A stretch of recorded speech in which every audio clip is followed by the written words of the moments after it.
So, you've come here to learn how to run a faster marathon. Hi, I'm Rivers Gross. I'm a Run Specialty Sales Associate. I've done 2 marathons and 1 50K. I'm just a recreational runner on a journey to find the best, most efficient way to train to run a faster marathon. I've done the research on the best marathon training strategies out there, and I'm here to share my findings with you. Get ready, it's gonna be an awesome video. Now, the 3 most important components of a marathon training plan are speed work, rest days, and long runs. Now, in the next few minutes, I'm going to go into a little bit more detail about the 3 of those. By the end of this video, you'll feel confident enough to write your own training plan. Let's get into it. One of the main things people tend to overlook when they're training for a marathon is doing proper speed work. For years, the technique that was taught to runners was to train their speed days at the pace they'd be running their marathon at.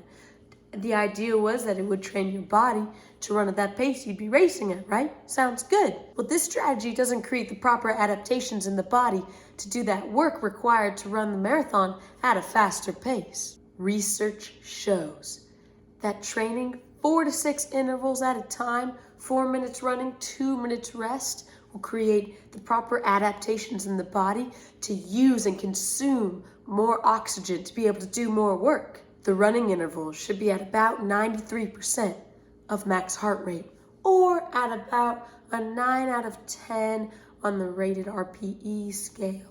Another way to train your speed effectively is to do these longer bouts of intensity. So this can look like mile repeats or tempo runs.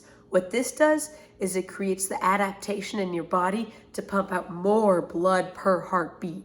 It also helps your body use your energy stores more efficiently when you start to do work anaerobically or without as much oxygen. These types of runs are usually done a little bit faster than your goal race pace. For these speed runs, there's no need to do them more than once or twice a week. You'll see the benefits doing them that many times. Trust me. Next up, let's talk about rest days. Rest days are also crazily overlooked in marathon training plans. And these days can look like a lot of different things for a lot of different people. They can look like an off day of doing nothing. They can look like a cross-training day. Maybe you swim, maybe you lift weights. They can look like just an easy run day where you're running maybe at a 5 or a 6 out of 10 on the rate of perceived effort scale. Basically, these runs are important because they provide your body the proper time to recover and build back up after your speed days or your long run days where you're asking a lot of your body. So they're very important.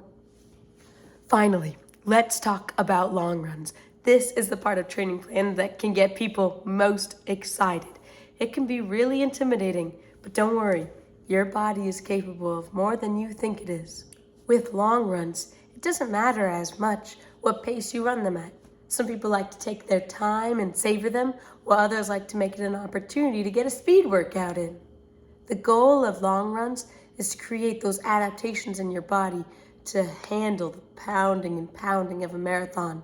And also, it gets you mentally ready for what a marathon's going to be like. These runs will usually increase by about 1 mile every week. But it's okay if you miss one. It's okay if things happen. Things are going to happen. But that's a general guideline. Long runs are also a great way to practice your fueling, what you're going to eat during your marathon. See what your stomach might like to eat. See what your tongue likes the taste of. It's also a great opportunity to see if there are any problems that happen as you start to run a little bit longer. Maybe you get blisters, maybe you chafe, but you'll figure out how to deal with those as you do more long runs. It's going to be exciting. Okay, those were the 3 most important components of any marathon training plan.